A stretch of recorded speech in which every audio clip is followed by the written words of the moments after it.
think it's pretty fitting that I have this next to me, don't you think, Jacksonites?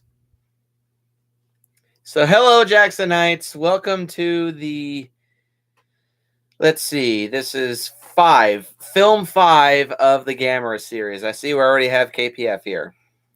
Welcome to the 5th installment of my Gamera review series. Today, I will be reviewing an interesting Gamera movie. Not because it has interesting production knowledge or not because it has a distinctive place in kaiju film history, but it's interesting because this movie should be considered a terrible film. Yet, it's not. And it kind of does have its own cult following amongst the Gamera series. That movie, of course, today being 1969's Gamera versus Guiron. And joining me today is fellow kaiju fan, Cinematic Trash, as he goes by nowadays. Hello, everyone. And you didn't say hello, Moo fans, this time, too. You still remember that? Of course, dude. Come on now. So yes, indeed, Gamera versus Guiron, the midway Gamera movie of the Showa series, and it, like I said, it kind of does have its own cult following in the kaiju fan base. Being, it's the one Gamera movie that a lot of people seem to agree, even though in some ways it is worse than its predecessor. In many other ways, it is also better, even though it follows a lot of the same beats as the predecessor. That predecessor, of course, being the shit stain that is Gamera versus Virus. So, Pierce, what is your history with Gamera versus Guiron, my boy? Well, let's see. I didn't know what the movie was called back then, but I remember when James Rolfe's top 10 giant monster movies came out, and he included Gamera on the list, and he used footage from this particular movie that got me really interested. And at the time, I was really young, and I didn't really know how to find these movies. So, however, I did manage to get my hands on that 50 movies sci-fi classics. Oh, God. Which included the pan and scanned public domain American version of this movie, along with Gamera versus Virus and Gamera the Invincible. So, yeah, that was the first time I watched it, and I'm very nostalgic for that because I was incredibly young. And then I watched the remastered version, which is far superior compared to the American version. Agreed. So my history with Gamera versus Barragan, I did know of this movie because it was very distinctive because the monster Guiron has a fucking knife on his head, and it was mentioned in James Rolfe's top 10 giant monster movies video that Gamera has fought. I don't know. It's just my voice, KPF. That Gamera has fought a variety of strange monsters, including, and I quote, a monster with a giant saw on his head and countless other creatures too weird to describe or even pronounce their names. So I always remembered, oh yeah, that's the one with the giant knife on his head. And so I would see not really reviews, but clips of Gamera versus Guiron on YouTube, and I remember really enjoying them when I was younger. And of course, I actually at one point also owned the same 50 sci-fi classic movie collection that Pierce has, and I watched Gamera versus Guiron in the horrendously pan and scanned, horrendously grainy American version. I made it a half hour in, and I could not sit through it. It was so terrible. I could not watch it. So it wasn't until I finally got, well, it wasn't specifically this, but it was the remaster version on the Gamera Legacy Collection when I finally saw Gamera versus Guiron in full And I remember really enjoying it the first time I saw it, even though I could clearly tell there were some flaws in the film. I still thoroughly enjoyed it. And then as the years went on, the movie has lost some value for me. And actually, I realized it lost some value when I did my original review for Gamera versus Guiron. And I've watched it twice since then. I watched it one time afterwards, and then I watched it today as I was going to review this film. And the movie did gain a little bit of value for me, though mostly out of default for a reason I will get to momentarily. But I do like Gamera versus Guiron, mostly just either as a guilty pleasure or just as a kids movie that's actually good. So what are your initial thoughts? Yes, I do call this a kids movie. What are your initial thoughts on Gamera versus Guiron, Pierce? Well, when I first watched it, the American pan scan version was the only way I was able to watch it. So for many years, I enjoyed it through watching that movie. When I watched the Japanese version that was restored, I liked it a lot better. However, I still missed the sleaze and trashy appeal of the pan scan version. Although when I tried watching it again, I realized I can't sit through this anymore. but I still have some sentimental value, especially since I also watched the Mystery Science Theater 3000 version, and I got a kick out of that when the cop's name was Cornjob in that version. I don't know if you remember that, but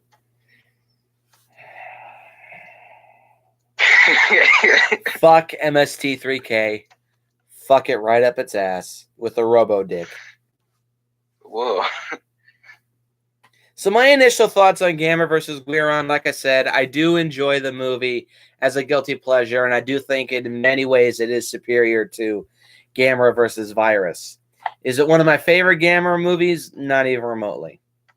But as a campy monster movie, it's good for a few laughs. So with that being said, let's get into the plot of Gamera versus Guiron. I got to see this with a bunch of my friends all together, and we had a blast. Oh yeah, absolutely. If this is definitely one of those movies that you want to watch with a bunch of friends to just riff the shit out of. Alrighty, so while scanning the skies through the film begins with two young boys named Akio and Tom, and while scanning the skies through their telescope, they witness a spaceship descend into a nearby field. Stunned, bewildered, and bemused, they tell Akio's mother what they have seen. However, oh my god, I hate the children's mothers in this movie. I do too. However, she fucking bitch. She dismisses their story as childish nonsense, and she tells them either study or go to bed. The next day, the two boys, along with Akio's younger sister Tomoko, the most annoying of the three, cycle to the site to investigate. Akio and Tom manage to steal into the spacecraft when they finally find it. However, without warning, the ship takes off, which leaves Tomoko behind, of course. Thank God. It soars into outer space. However, it's about to crash into a field of asteroids, which sends the two kids into a panic. However, they are saved by Gamera and clears a path for the ship through the asteroids. And they then do a repeat of the underwater scene from Gamera versus Virus, where they have a little race out in space. That rhymes. And the spaceship, flying near the speed of light, leaves Gamera behind and transports the boys to an unknown planet where it lands on the outskirts of an alien city. And the kids wake up and Akio's hand is on Tom's crotch.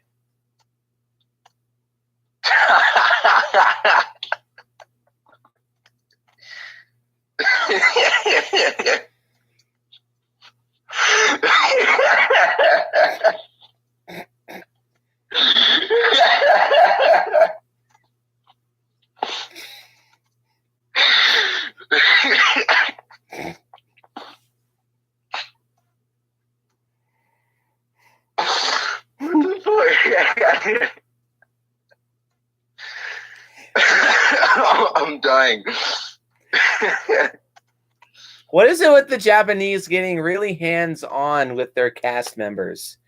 It's either this or Akihiko Hirata putting his hands all over Tomoko Ai's tits in Terror Mechagodzilla.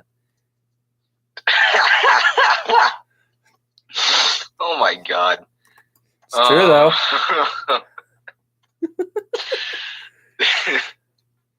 Anyways, so after Akio takes his hand off Tom's crotch, the two exit the ship, and then they are attacked by a silver space Gauss, which originally was supposed to be a different monster. However, they ran out of budget, and they decided to just take the Gauss costume, spray paint it silver, and say, okay, there's a new monster.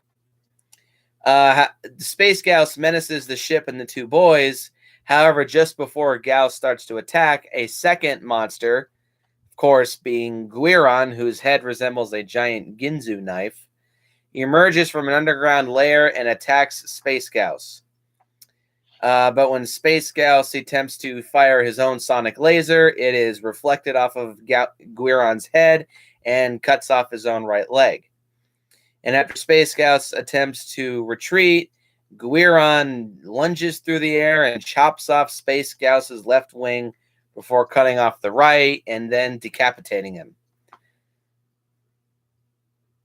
Okay. Kids movie. And yeah, for kids, right? And tries to chop him up into sushi. However, after what I can only assume is Guiron laughing, him going, chops off a piece and tries to eat it. However, he tosses it aside, and apparently it stinks. Before retreating back into his lair. Akio and Tom then proceed to explore a portion of this alien city, which I swear this movie does give off kind of a Doctor Who-ish vibe. Explore a portion of this alien city, and they meet the planet's only two inhabitants. Two attractive females named Barbella and Florbella, though the subtitles say Flobella, so I'm going to go with Flobella. And the other one I really cannot resist calling Barbarella. And they explain that their planet, known as Terra, is Earth's sister planet and orbits the sun directly opposite the Earth, which is why it has never been discovered by Earth's astronomers, which doesn't quite make sense, but whatever. And furthermore... So I thought the whole Venus was Earth's sister planet, just got thrown out the window. Don't know. Furthermore, Terra is soon facing extinction, as not only is the planet slowly growing cold, however, the Space Gauss are also taking it over, and the two women are the last of their kind. I'm just going to call them the Terrans, because why not? Guiron is their last line of defense against the Space Gauss, acting as their guard dog, essentially. Barbarella and Flobella. Oh, wait, did I say Barbarella? Yeah. Barbella and Flobella suddenly turn on Tom and Akio and put them in restraints. And using their super technological devices, the alien women probe the boys' minds, and in the process, learning about Gamera via 3 minutes of stock footage and its soft spot for human kids. It is revealed that the Terran women are cannibals that plan to feed on the boys' brains in order to absorb their knowledge about Earth. What? And in preparation to extract Akio's brain, the women shave the kid's head, and on a rescue mission, Gamera lands on Terra in search of the two boys. The Terrans deploy Guiron in their first fight to attack Gamera. Guiron at first tries to sever Gamera in half. However, Gamera grabs one of Guiron's front legs, bites on it, and Guiron tries to shake off Gamera. However, wrapping his tail onto a rock, Gamera throws Guiron into a canyon. causing his blade to be stuck into the ground. Gamera uses his flame breath on Guiron. However, Guiron fires shurikens from his blade that stick into Gamera's cheeks. What? And Gamera tries to heal his wounds. And Guiron tries to shoot his shurikens again. However, he uses his ultra-fast turtle reflexes to reflect the shurikens using a boulder. And they're ricocheted onto Guiron's own body. Guiron trudges away while Gamera tumbles into a lake unconscious and on his back and proceeds to have a dream about that hot turtle's next mutation chick. Oh. You make this sound like a Teenage Mutant Ninja Turtles plot. That's the point. So Tom manages to free Akio. However, in the process, he ends up unintentionally releasing Guiron. And no longer under the aliens' control, Guiron rampages throughout the Terran city and even attacks its own mistresses as they attempt to flee to Earth. Guiron slices the spacecraft in half, mortally injuring Barbarella by toppling a plastic chair on top of her leg, but this somehow kills her. And Flobella kills Barbella as she relates that useless members of their society are then euthanized. Sounds really familiar. Mm-hmm. Stinking rats. And while Guiron attacks the base where the boys are imprisoned, Gamera wakes up and renews his assault on Guiron, initiating their second and final fight. And ultimately, Gamera ends up ramming Guiron's head into the ground. Flobella attempts to flee on a rocket. However, the vehicle is sliced in half by Guiron, and she dies as a result. Gamera catches the other half of the rocket and spears it into Guiron's shuriken base in his head. And Gamera uses his fire breath to ignite the missile. The rocket then explodes, severing Guiron in half.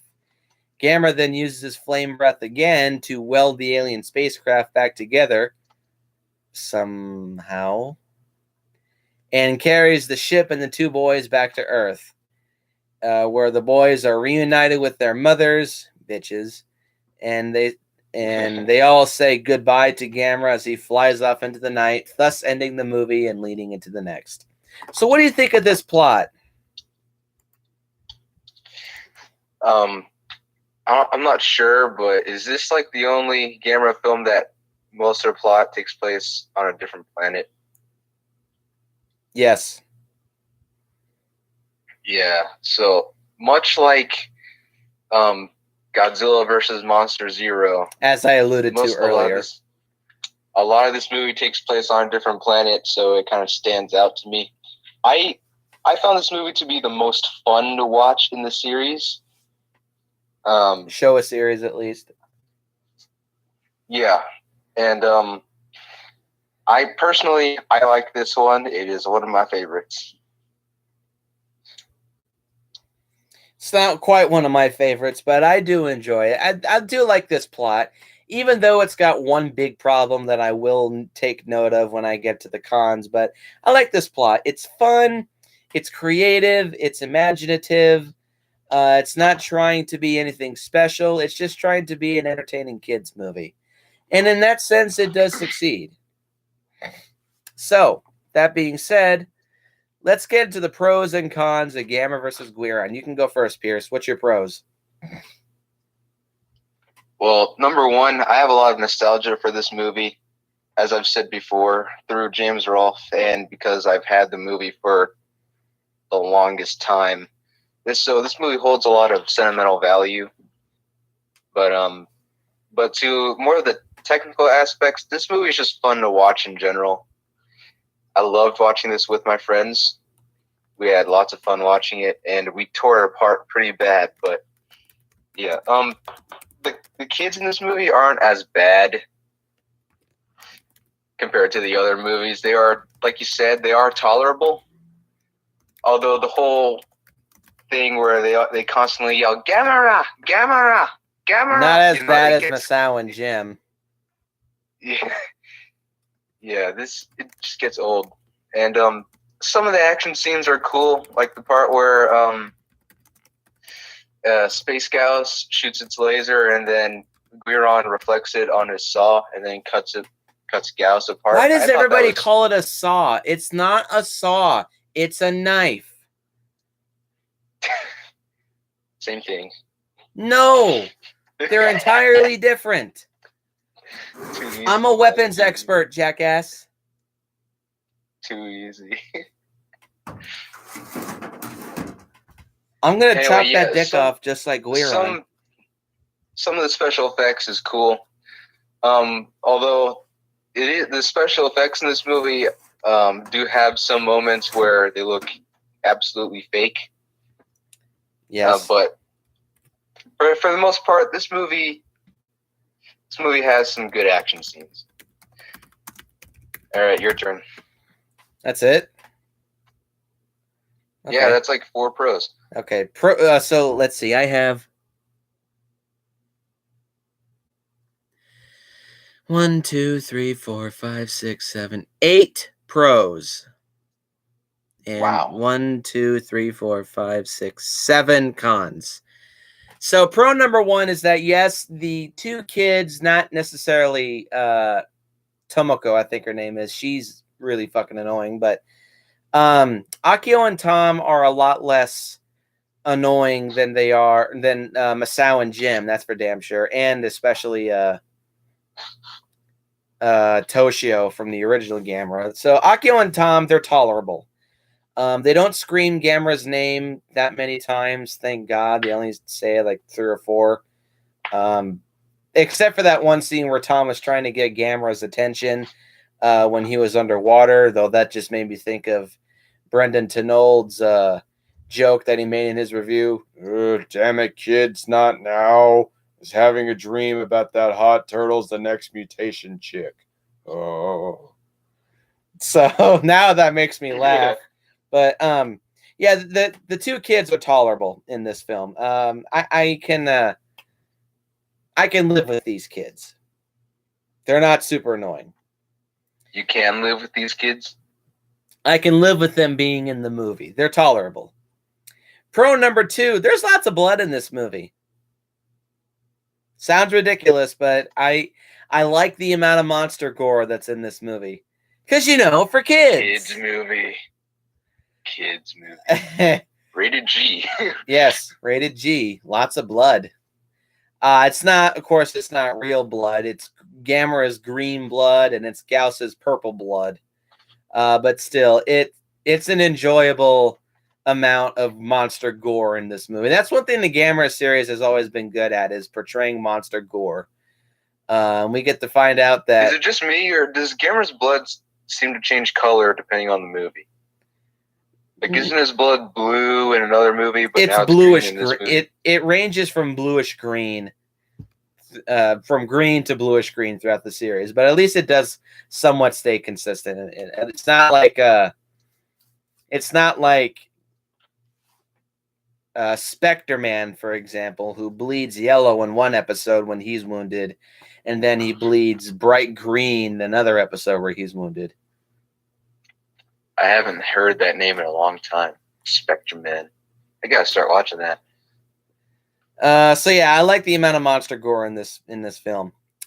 Pro number 3 is that the production values for this movie are pretty creative, if you ask me. I really like the design of the Terran technology. I like the design of the spaceship. I like the design of their technology inside their base. It's very creative, and it's very child or kid-friendly kid film, sciencey stuff. It's a little hard to explain, but I really like the design of the Terran technology in this movie. It does look kind of reminiscent of the Mysterians, I will admit, but in a fun way. There's lots of blinking and bright, glowing, flashing lights all over the place. It's just pleasant to look at. And also the set made for Terra itself It's fairly well constructed, if you ask me. I think it looks cool. It certainly looks like an alien planet, which is good. If your movie takes place on a different planet, it's got to look alien. Unlike Alien Covenant, which looks like they're filming on Earth. KPF is a law.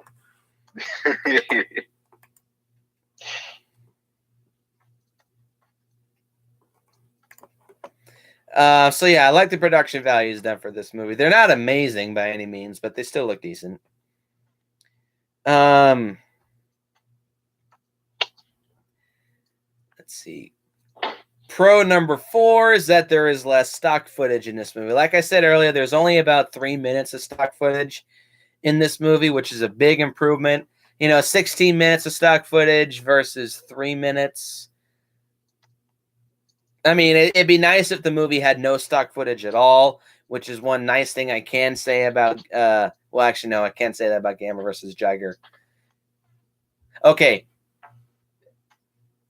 A movie where the main movie itself doesn't have any stock footage. Gamera versus Jiger only has stock footage in its opening credits, so I don't really consider that part of the film. So anyway, yeah, there's not much stock footage in this movie, so it's not nearly as asinine as Gamera versus Virus. Let's see. 1, 2, 3. Pro number 5 is that the Guiron versus Gauss fight was really cool. Even though it was really, really short, it's kind of cool to see a monster essentially one-shot kill Gamera's arch nemesis. And dice him up into sushi and give us some fried calamari. Or not calamari, but fried chicken wings to eat. So that's fun to watch. So yeah, I like the Guiron versus Gauss fight, though I think one would have made it a little more interesting if there was 2 Gauss instead of 1, but whatever. I like that scene. Pro number 6 is the special effects in this film are overall fairly decent. For the most part. The optical effects look good. The production design looks good. The sets look good. The cinemation looks fine. The underwater set for when Gamera is healing himself looks fine. The suits look good. Gamera, this is the last time we'll see this design for Gamera in the original Showa series, and the suit looks fine. The Guiron suit looks fine, except you can tell it's one of those 4-legged monsters where when they bend their knees when they walk on all fours. Gamera does this too, and so does Baragon, so it's a little distracting in that aspect. But overall, the special effects are pretty decent. In some ways, they're better than actually, in many ways, they're better than the film's predecessor, so that's good at least. Pro number 7 is Gamera himself. I like Gamera's personality in this movie. He's very personable in this movie. You can clearly tell that the suit actor is putting a lot of body language into his performance. And it also he's doing a very good job at showing Gamera's wits, like grabbing snow to put on his face when he gets the shurikens in his cheeks. Showing body language when he's calling out to Akio and Tom, essentially saying, "Get your ass in this spaceship." Having a bit of a sense of humor when fighting Guiron. Overall, I really like Gamera in this movie. I like his personality. It's just kind of a shame that for the rest of the Showa series, especially the next 2 movies, he's kind of one note. Though at least he's not horrendously one note in the next movie. And pro number 8 is Guiron. I like Guiron. I think he's a really cool monster, even though he does kind of look like Gamera a little bit in his face, like he's got the big doughy eyes and the lower jaw protruding fangs. Guiron just fucks everything up. I can't really think of another monster, and I'm not going to say Knifehead because that's not specifically like Guiron, where the monster uses its head as a giant blade to cut through anything. That's pretty original. And also that fires shurikens from its head. It's ridiculous, but it's a Gamera movie. What do you expect? So yeah, I like Guiron. My only issue with Guiron is I don't really like his roar that much. It's just like a groaning bellow, and it just sounds kind of underwhelming. So I don't like Guiron's roar, but overall, I like Guiron. So, what are your cons, Pierce? The women in the movie. The alien females or the human females? Both. Oh. Continue. Yeah, the Earth women. They're so annoying and bitchy. Both the little girl, what's her name? Tomoko? Is that Tomoko, what you yeah. said? Tomoko? Yeah, Tomoko, her mom. They're just all fucking annoying. And I would kill myself if my mom was like that. I wouldn't, but I would just say to her straight up, "Look, I don't give a shit about my grades. I'm just trying to be a kid to have fun. So screw you." Yeah, I don't understand like what her thing is against like aliens and stuff. Which doesn't make sense because this place was invaded by aliens a year ago. So why are they saying aliens don't exist? And that's like, well, debatably, these movies are canon. I don't really know.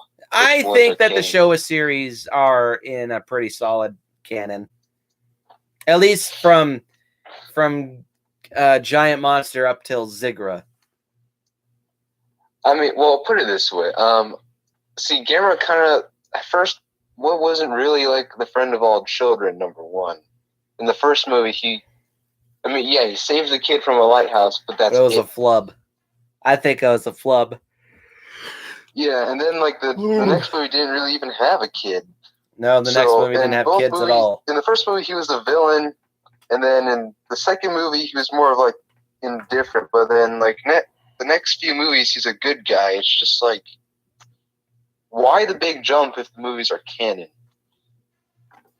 Don't know. I didn't say it was a perfect timeline. Anyway, go ahead. Anyway, but yeah, the alien women too are forgettable. I mean, yeah, they look cool and all, but like, oh yeah, they certainly look cool. I don't know. They don't really. When I think of Gamera villains, I don't really think of the two women from Terra. You know. Yeah, the music I thought was fine. Not anything too extraordinary. It's kind of forgettable, but during the opening credits, during the volcano, I thought it was good, but other than that, it's just really forgettable. And then, as I said before, some of the special effects weren't that great. Like, the underwater scenes, Gamera could shoot jets underwater. Which well, in Gamera versus Zigra, he also breathes fire underwater. Yeah, like he's underwater. Like, I don't know if that's a mistake. Like they just didn't care, or if they just I don't know. It looks dumb. And then on top of that, I don't know if you noticed this, but I could see the strings a lot in this movie. I could see the strings when Gamera's right wing got cut off. And also when or not, did I say Gamera? Yeah. When Gauss's right wing got cut off. And I also see the strings on the pieces of Gauss as Guiron chopped them off, and as they went flying, I could see the strings on those. Yeah. Yeah, I could see the strings.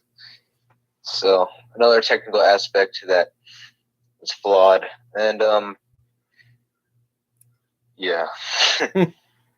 3. I thought this movie overall was just, I mean, I know that's part of the fun of this movie, but I mean, if we're looking at this from like, you know, what makes a movie a good movie, I thought this movie was just goofy overall. Is that all your cons? Yeah, that's all my cons. See, I have 7 cons. Con number 1 is that the music in this movie is not very good. It's very, very, very. Oh wait, no. Let's see. Hang on. 1, 2, 3, 4, 5, 6, 7. Okay, so I have 6 cons. Excuse me. So yeah, the music in this movie, con number 1, is very repetitive. very, very, very repetitive, especially during all the monster scenes. It's the same few notes repeated over and over and over again, and it gets really old really fast. Yeah, essentially. Con number 2 is that the stupid traffic accidents message at the end really comes out of butt the fuck nowhere.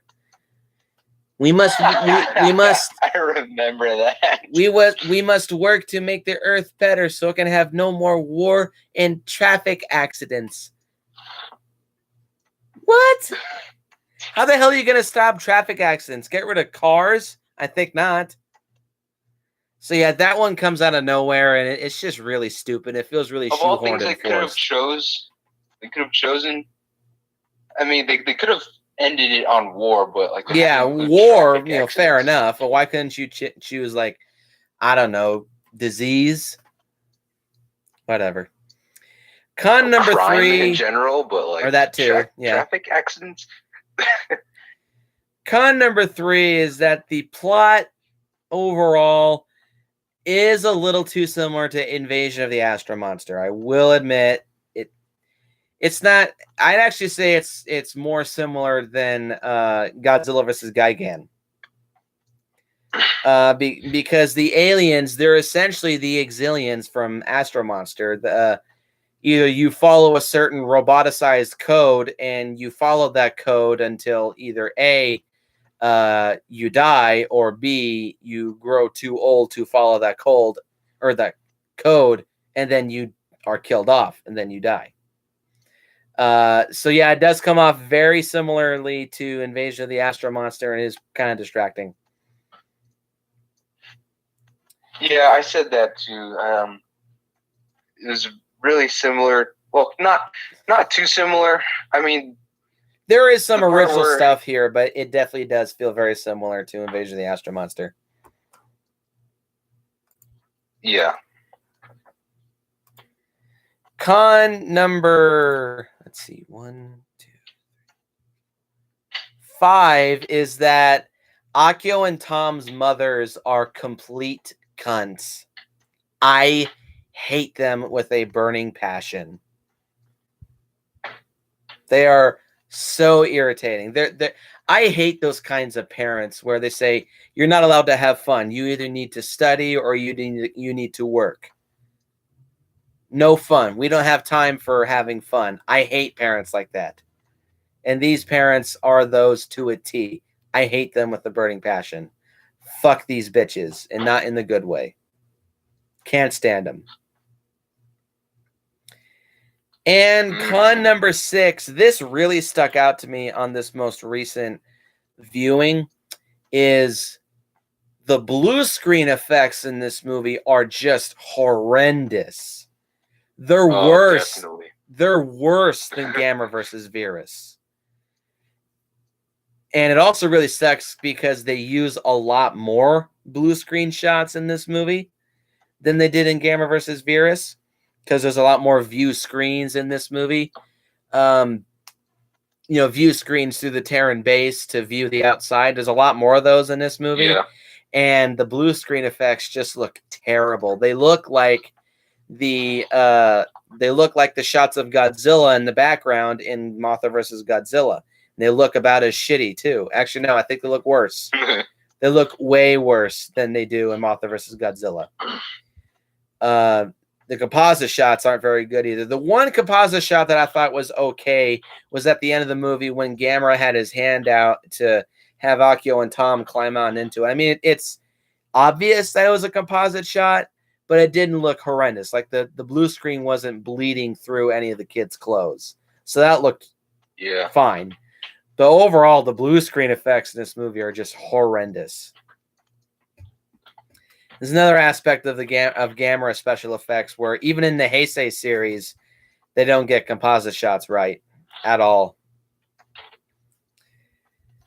So with that being said, I guess we just don't have that much to say about Gamera versus Guiron. I have one more thing I just remembered just